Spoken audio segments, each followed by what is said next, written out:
buenos días. Qué bueno saludarles, qué bueno verles. Pastor Iván, muchos me preguntaron, ¿el Pastor Iván sigue de luna de miel? Yo apenas termine aquí, voy a llamar y voy a preguntarle si él sigue. Pero está tomando un tiempo de descanso con su familia. Y qué bueno que usted y yo podemos estar aquí listos para estudiar la palabra. Recordando que cuando la abrimos en el nombre de Jesús y abrimos nuestro corazón, hay algo poderoso que el Señor es capaz de hacer en nuestra vida. Historias grandiosas.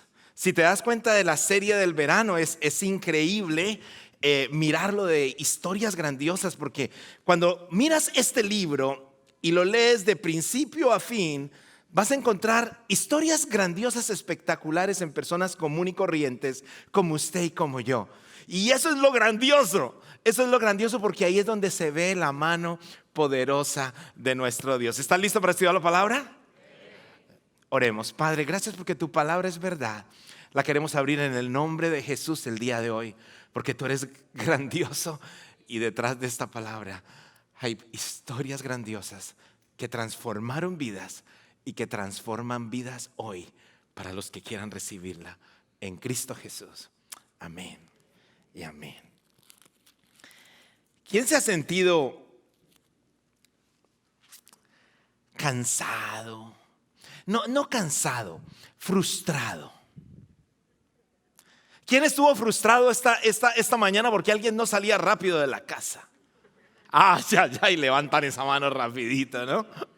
Y yo no sé, pero uno de mis hijos me frustra cuando se mete a la ducha, no quiere salir. Yo veo el tiempo corriendo. ¿Hay alguien que le pase eso también, como para yo irme más tranquila? Gracias. Bueno, ya me voy más tranquilo, que no es solamente mi problema, ¿no? Y uno está con ese afán y hay una frustración impresionante. Pero no solamente eso, sale uno al freeway y ¿quién no se ha frustrado en el 290 o en cualquier lugar? De pronto usted quiere ir más rápido y de pronto se frustra porque no se puede manejar, es demasiado el tráfico. Ya todo el mundo está como volviendo a las oficinas. Pasamos como un año y unos meses como que Houston cambió, pero ahora empezamos a encontrarnos nuevamente los carros, volvemos a nuestra realidad, tenemos que volver a manejar nuestra agenda completamente diferente y eso nos frustra. Nos frustra cuando un jefe es injusto. Entonces me siento frustrado. ¿No te parece que posiblemente a veces reconocen al que no tienen que reconocer? Y uno está ahí y uno dice, pero ¿por qué si yo estoy haciendo mis cosas bien? Y entonces empieza una frustración. Le subieron el salario al otro y yo que sí he trabajado bien, no.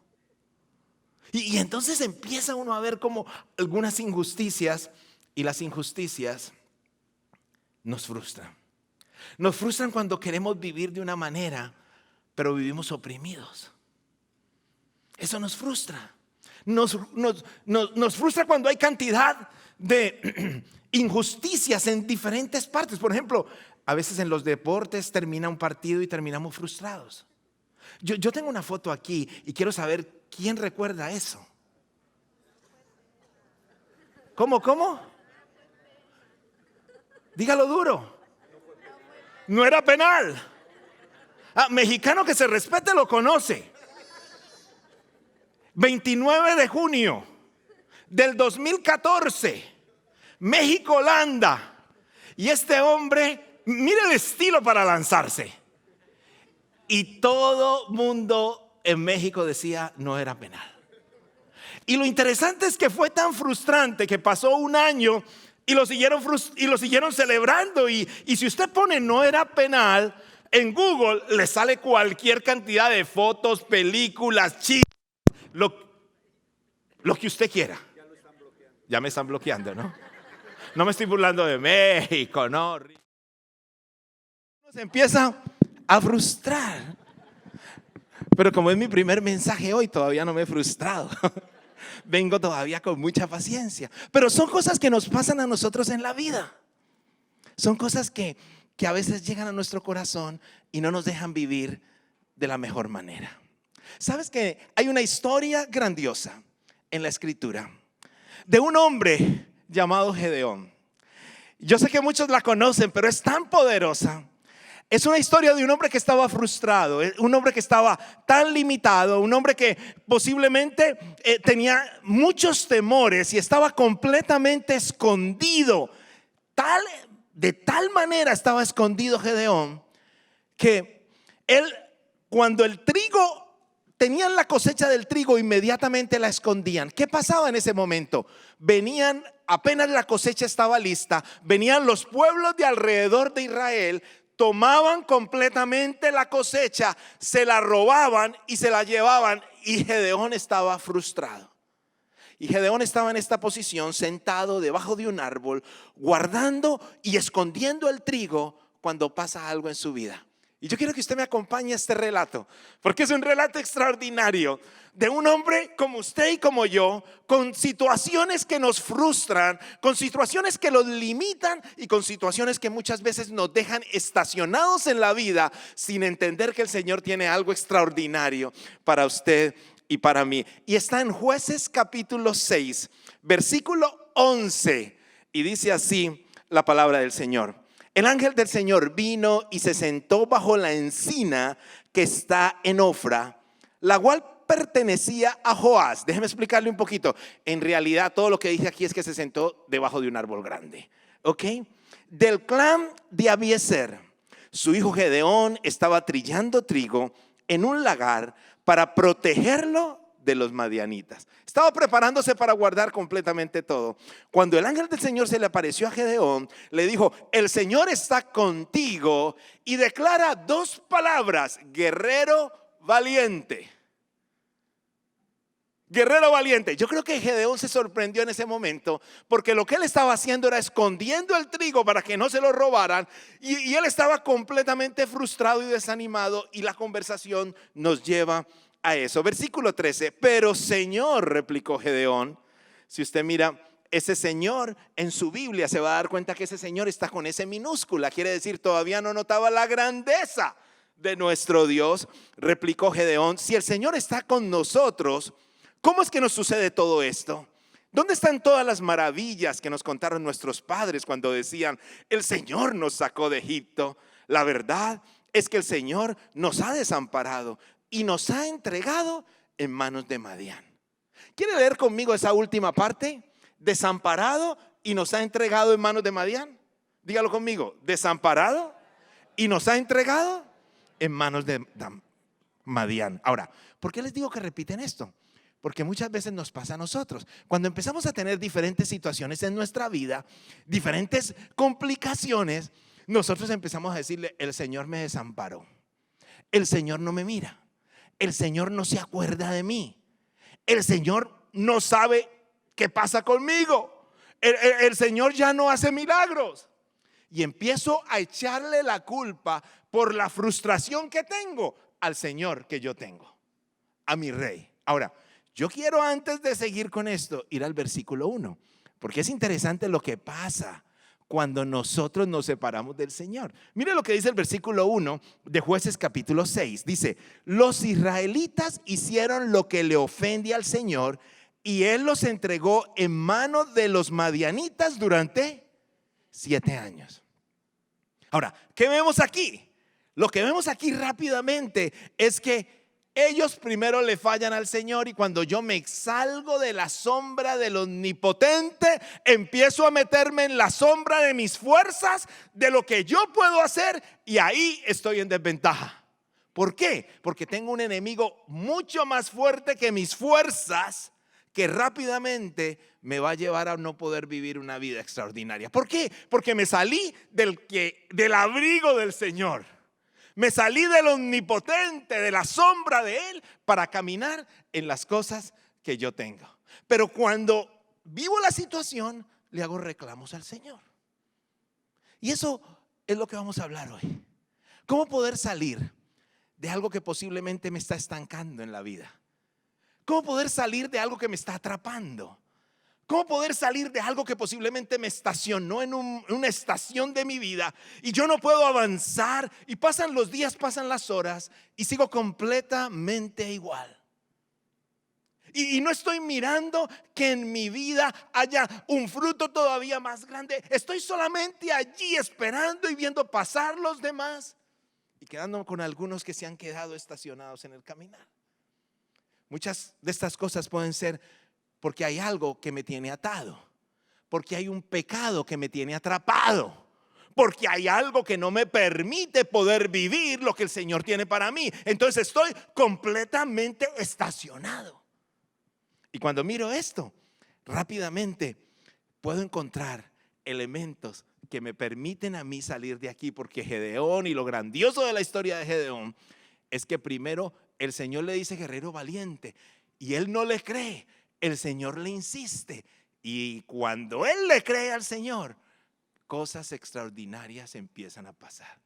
En los próximos minutos vamos a mirar 4 elementos que nos permiten a nosotros salir de la frustración, donde nosotros estamos muchas veces esclavizados, o evitar que caigamos en una frustración permanente en nuestra vida. Y el primer elemento es tan básico, es tan sencillo, es tan poderoso, pero se nos olvida muchas veces. Y aquí está: tengo que entender que la fidelidad de Dios es constante en todo tiempo. Así de sencillo. Usted dice, ya sé, pero muchas veces se nos olvida. La fidelidad de Dios es constante. Quiere decir, Dios no cambia. Yo no le puedo echar la culpa a Él. Él está completamente constante en su fidelidad. Y esa fidelidad de Él, que es tan constante, siempre está allí. Lo que pasa es que mi fe está abajo. Pero cuando mi fe crece al nivel de la fidelidad y se encuentra con la fidelidad de Dios, ahí pasa un milagro en mi vida. Ahora, note lo que dice el versículo 14. El Señor lo encaró y le dijo: ven con la fuerza que tienes y salvarás a Israel del poder de Madián. Yo soy el que te envía. Y el versículo 15 dice: pero Señor, objetó Gedeón, ¿cómo voy a salvar a Israel? Mi clan es más débil que el de la tribu de Manasés, y yo soy el más insignificante de mi familia. Y eso es lo que nos creemos muchas veces ahora. Muchas veces nosotros, está el gran proyecto de este mundo, y yo me creo insignificante. Dígame si no le ha pasado a usted. Muchas veces nos sentimos así, digo, no, eso ya es mucho para mí. No, esa responsabilidad en el ministerio ya es mucha para mí. No, yo hasta allá no camino. No, y entonces empiezo a llenarme de cantidad de cosas. ¿Por qué? Porque no le creo al Señor. Cuando yo miro el texto, el Señor le está diciendo: tú lo harás, yo iré contigo. Y él está así, quieto. Ahora, el Señor le respondió al versículo 16: tú derrotarás a los madianitas como si fueras un solo hombre, porque yo estaré contigo. Y viene y le dice: mi fidelidad va a estar allí. Yo te quiero recordar que cuando Jesús vino, Él vino para que nosotros pudiéramos confiar en Él, pudiéramos enfrentar cualquier situación de nuestra vida, pudiéramos caminar completamente convencidos de que Él nos iba a sostener y sacar completamente en todo. Lo único que yo necesito es creer. ¿Sabe cuál es el problema? Que no creo, aunque el Señor te está diciendo hoy: tú eres un esforzado y valiente. Tú eres un esforzado y valiente. No te conformes con lo que estás haciendo. Tú eres un esforzado y valiente. Tú eres un hijo del Señor. Tú eres un llamado del Rey. Mis ojos están sobre ti. Tú eres un esforzado y valiente. Y es ese punto cuando yo necesito empezar a creer que el Señor me llama para cosas grandes en mi vida. Escucha, Dios llamó a Moisés y a David siendo pastores de ovejas. Y David fue el gran rey de Israel, y Moisés el hombre y el líder más importante de todo el Antiguo Testamento. Y los dos, ¿saben qué estaban haciendo? Cuidando las ovejas. ¿Era malo cuidar las ovejas? No, necesitábamos que alguien cuidara las ovejas. Pero el Señor les dijo: tengo todavía para ustedes una tarea más increíble. Y yo te quiero recordar el día de hoy de que la fidelidad del Señor se mantiene allí. Y el Señor a cada uno de sus hijos les dice: ustedes son unos valientes y unos esforzados. Ahora le estaba diciendo esforzado a Gedeón, y Gedeón estaba con esa pereza, ahí sentado, escondiendo sus cositas, muerto de miedo, y el Señor declarándole algo completamente diferente. Y de pronto tú estás así. Yo te quiero recordar que el Señor te dice: yo estaré contigo, caminaré contigo, te levantaré las manos cuando no las puedas levantar, levantaré tu rostro cuando estés avergonzado, extenderé mi mano cuando te resbales. Eso nos dice el Señor. Pero yo necesito creerle completamente a Él. Hay un segundo elemento, y ese segundo elemento: debo tener una visión clara de por qué estoy luchando. En otras palabras, debo saber por qué estoy luchando para tener una visión de hacia dónde voy. Si yo no tengo claro por qué estoy peleando, termino en otra pelea. Usted no ha empezado una pelea y después termina en otra, y usted dice: ¿y usted por qué ya está ahí en la casa nomás? Usted está peleando con algo y de pronto termina en otra pelea. El problema fue por una cosa, y alguno de los dos le saca otra cosa que nada tiene que ver, y se cambió de pelea, y usted dice: no, esa pelea era para la siguiente semana. ¿Qué pasó? ¿Sabe por qué le pasó eso? Porque no tenía claro por qué estaba peleando. Bueno, tenemos que tener claro por qué estamos peleando. ¿Por qué estaban peleando? ¿Por qué el Señor le estaba diciendo que peleara? Escuche lo que dice el versículo 3 del mismo 6. Le dice: siempre que los israelitas sembraban, los madianitas, amalecitas y otros pueblos del oriente venían y los atacaban. Otra versión dice: venían y se los robaban. Entonces, ¿qué estaban? Estaban esclavizados por algo. Y aquí es donde yo te quiero invitar a pensar el día de hoy. ¿Qué te esclaviza? ¿Qué te limita? ¿Qué te pone en dificultad? ¿Por qué? Porque si hay algo que me esclaviza, quiere decir: hey, yo no voy a poder salir de esto, estoy esclavo. Si hay un pecado y una adicción que me tiene ahí controlado, pues no voy a poder cumplir los propósitos divinos del Señor. Por mucho que venga todos los domingos a Jersey Village, no los cumplo. ¿Por qué? Porque hay algo que me tiene esclavizado. Cuando yo reconozco mi pecado, cuando yo reconozco mi cadena, cuando yo reconozco mi problema, cuando yo reconozco dónde estoy desperdiciando mi tiempo, cuando yo soy honesto conmigo mismo, entonces digo: voy a luchar por esto y voy a cambiar mi caminar de ahora en adelante. Porque hay honestidad completamente en mí. Ahora, recuerde que es una visión. Y yo tengo que tener, yo tengo que empezar a decir: mi pueblo va a estar libre, mi pueblo va a tener las cosechas listas, nadie va a robar a mi pueblo. Eso es lo que tenía que pensar Gedeón, y eso era lo que tenía que transmitirle a los demás. Una visión es tan clara como esto: es algo que todavía no tengo, pero lo tengo visualizado en mi mente. Es cuando yo digo: ok, ahora a las 12:30 yo voy a comerme una carnita asada con unos frijolitos. ¿Sí me comprende? Y no solamente con eso, y voy a comprar unos maíz y los voy a poner ahí en el fogón. Y no, esto está buenísimo. Voy a sacar unas costillitas y el chorizo con la grasita no puede faltar. Entonces empiezo yo: ¿los tengo ahora? No los tengo. ¿Los tengo en la nevera? No los tengo. Pero como voy a visionar, tengo que empezar a proyectar en mi mente y en mi corazón a dónde voy a llegar. Aplíquelo a cualquier cosa de su vida. Aplíquelo a su relación de pareja. ¿Qué clase de pareja quieres tener? ¿Qué clase de matrimonio quieres tener? ¿Qué clase quieres tener? Entonces, cuando lo tenemos así de claro, entonces nosotros podemos caminar a lo que Dios quiere para cada uno de nosotros. Entonces tengo que tener visión. ¿Cuál es la visión? El pueblo va a estar libre. Hay un tercer elemento, y ese tercer elemento es: debo saber de antemano que algunas personas no me acompañarán en el camino. Lo siento, porque esto es doloroso. Habrá gente que le dará la espalda.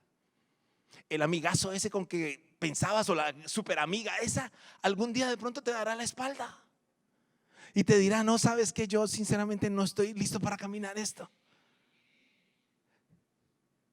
Posiblemente te quedarás sin esa persona que tú pensaste con que ibas a luchar la vida. ¿Por qué? Porque posiblemente el Señor la llevó. Posiblemente la persona dio la espalda. Posiblemente quiso caminar otro plan completamente diferente. Pero yo te quiero recordar hoy que si te ha pasado eso, te quiero recordar que el Señor va a estar contigo el resto de tu vida. ¿Quieres escuchar el texto? Está en Jueces capítulo 7 versículo 2. Dice: el Señor le dijo a Gedeón: tienes demasiada gente para que yo entregue a Madián a sus manos, a fin de que Israel no vaya a jactarse contra mí y diga que su propia fortaleza lo ha librado. ¿Qué estaba pasando aquí? Se lo explico de esta manera. Lo que estaba pasando aquí era: Gedeón dijo: ¿quién va conmigo? Ya se creyó lo que el Señor le había dicho, y se pararon 32,000 hombres y empezaron a caminar con 32,000 hombres, y el Señor ya los paró allá y dijo: va mucha gente. Por eso el Señor le dice: anúnciele, versículo 3, ahora al pueblo, que cualquiera que esté temblando de miedo, que se vuelva y se retire del monte de Galaad. Así que se volvieron 22,000 hombres y se quedaron 10,000. ¿Qué le dijo? Solamente: mire, alguien tiene miedo, váyase. Alguien se le olvidó regar las matas, váyase. Alguien dejó algo en la estufa, váyase. Eso fue lo que le dijo. Y yo estoy seguro que Gedeón, por mucha fe que tenía, se quedó mirando, porque nosotros los humanos somos así, ¿no? Vamos a ver quién se devuelve. Y estoy seguro que dijo: uy, allá va. No puedo creer, el que más bulla hizo, mírelo, el que me animó, mírelo, aquí ya me dejó solo, mire. Va a pasar en el caminar, le va a pasar en su negocio, le va a pasar muchas veces en el matrimonio, le va a pasar en muchas cosas. Pero te quiero decir, cuando el Señor te pone sus ojos en ti, no importa quién se vaya, no importa quién te falle, el Señor cumplirá propósitos divinos y maravillosos en la vida de los que creen en el Rey de Reyes y Señor de Señores.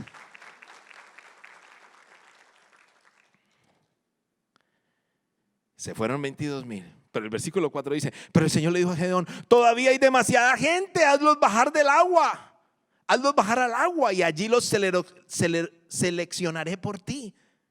Si le digo este irá contigo, este irá contigo, pero si le digo este no irá, entonces no irá. ¿Y sabe qué pasó? Empezaron todos a bajar a tomar al agua, y el Señor le decía: este sí, este no. ¿Cuántos quedaban? 10,000. ¿Sabe cuánto le dejó? 300. ¿Cuántos se devolvieron? ¿Cómo están con la suma? 9,700. ¿Cierto? Quedaron 300. Quedaron 300. Si a mí me enseñaron que 10,000 menos 300 son 9,700. ¿Ah? Entonces, ¿cuántos quedaron? 300. ¿Iban a pelear contra quién? Contra el ejército de Madián. ¿Por qué el Señor dijo mucha gente? Porque cuando nosotros hacemos algo así, es que yo soy brillante. Me encanta cuando yo le digo así a mi esposa, digo: uy, no, es que vos sabes. Me dice: ¿cómo te fue? No, tú sabes. Bájate de esa nube, me dice. Siempre necesitamos a alguien que nos aterrice. Siempre necesitamos a alguien que nos aterrice. Bueno, déjame decirte algo. Muchas veces creemos que somos nosotros los que tenemos esa fuerza, pero el Señor dejó solo 300 para una batalla increíble. Ahora, tú eres uno de esos 300 que está peleando la batalla que el Señor te ha regalado. Yo te quiero recordar esta mañana que los recursos que el Señor te ha dado son suficientes para vencer en la batalla. Déjame decirte por qué te lo digo. Porque ¿sabe qué llevaban los 300 hombres? Antorchas, ollas. Yo no sé por qué llevaban ollas, pero llevaban antorchas, ollas y una espadita. que si ellos hacían sonar las ollas, no podían sacar la espada porque 3 brazos no tienen. Y los manda contra un ejército de Madián, un ejército fuerte, grande, que usted podía verlo y era algo impresionante. Carros de guerra, tenían todo. Pero yo he aprendido algo: los pequeños recursos que yo tengo en las manos de mi Dios, Él los hace grandes. Escuche lo que pasó. Gedeón dividió a los 300 hombres en 3 compañías y distribuyó entre ellos trompetas, cántaros vacíos, con antorchas dentro de los cántaros. Y las 3 compañías tocaron las trompetas, hicieron pedazos los cántaros con trompetas y cántaros. Y tomaron las antorchas en la mano izquierda y sostenieron en la mano derecha las trompetas que iban a tocar y gritaron: desenvainen sus espadas por el Señor y por Gedeón. Y al sonar las 300 trompetas, el Señor hizo que los hombres de todo el campamento, del otro campamento, se atacaran entre sí con sus espadas, y el ejército huyó hasta Betzitá en dirección de Sererá, hasta la frontera de Abel de Mejolá, cerca de Tabat. ¿Qué pasó? Se mataron ellos mismos del susto. El Señor había preparado completamente todo. ¿Qué tenían? Antorchas. ¿Qué tenían? Ollas. ¿Tenían carros de guerra? No. Pero tenían al Rey de los ejércitos, al Señor de los ejércitos. Y Él solamente necesita lo que tú tienes. Lo que tú tienes para vencer en la batalla. Déjame termino con esto. En casa estamos viviendo una situación complicada, porque 2 días después de que mi papá muriera, mi esposa fue al médico a una rutina con su oftalmólogo. Le habían dicho: vaya donde un oftalmólogo, le había dicho el optómetra. Cuando ella me llama, me dice: ya salí. Y yo: bueno, ¿dónde vamos a almorzar? No, ya salí, pregúntame cómo me fue. Uno siempre cree que todo está bien. Y dice: me encontraron cáncer en los 2 ojos. Y yo: ¿qué? No había acabado de llorar por mi papá, y ya a mi esposa le habían encontrado cáncer. Y entonces empezamos en un caminar, empezamos a aterrizar. ¿Qué está pasando? Empezamos a descansar del Señor, a pedir oración, a sentir los abrazos de la familia espiritual. Empezamos a nuestras lágrimas salir porque estábamos preocupados. ¿Y por qué les cuento esta historia? Porque un día me puse yo a leer el doctor que iba a operar a mi esposa, y empiezo a darme cuenta que era una eminencia. Y vengo y le digo: amor, me estudié todo el doctor. Es uno de los más famosos del país. Es increíble los procedimientos que él lo hace. Lo hacen 3 o 4 no más. Aquí en Houston él es el único. Y no solamente eso, el medicamento que encontramos es extraordinario. Ese medicamento está descartado porque es un cáncer tan raro que las compañías lo han quitado porque no les da dinero, aunque es muy bueno. Y fuimos a un lugar y lo pudimos comprar. Se consigue solamente en Houston. Y yo le dije: el Señor es maravilloso. Y sabes que se voltea y me dice: eso solo es el barro. Yo me quedé mirándola. ¿Qué? ¿No crees que el Señor es maravilloso? Y me dice: sí, pero eso solo es el barro. Inmediatamente me sonó la flauta y recordé cuando el ciego se acercó a Jesús para que le abriera sus ojos. El Señor Jesús escupió, hizo barro y lo puso en sus ojos. El barro no hizo el milagro lo hizo el Rey. Cuando yo escuché eso, dije, wow, ese solo es el barro. Cuando David tomó esas 5 piedras para matar a Goliat, eso solo fue el barro. Cuando Moisés bajó la vara para abrir el mar, eso solo fue el barro. Cuando los pescadores, discípulos, tiraron la red y dijeron, la tiramos al lado derecho, que nos dijo el Señor, eso solo fue el barro. Porque el Señor usa cosas insignificantes en las manos de sus hijos para hacer cosas extraordinarias en sus vidas. Y yo quiero que tú lo creas hoy, porque si lo crees, tu caminar será diferente y tu vida será diferente. ¿Quieres ponerte en pie?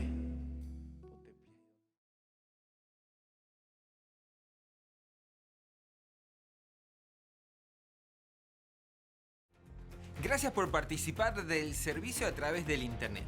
Esperamos que la experiencia de hoy haya alentado y desafiado su mente y corazón. En Champion Forest nos apasiona ayudar a las personas a conocer a Dios, a crecer en su relación con Él y con los demás, mientras todos, como cristianos, hacemos una diferencia en el mundo. Nos encantaría tener la oportunidad de hablar y orar con usted. Le invitamos a que ingrese a championforest.org/conectar para que podamos estar en contacto. Y por supuesto, esperamos con ansias el momento de poderles saludar en persona en una de nuestras sedes. Que Dios le bendiga y tenga una semana llena de la presencia del Señor. Nos vemos pronto.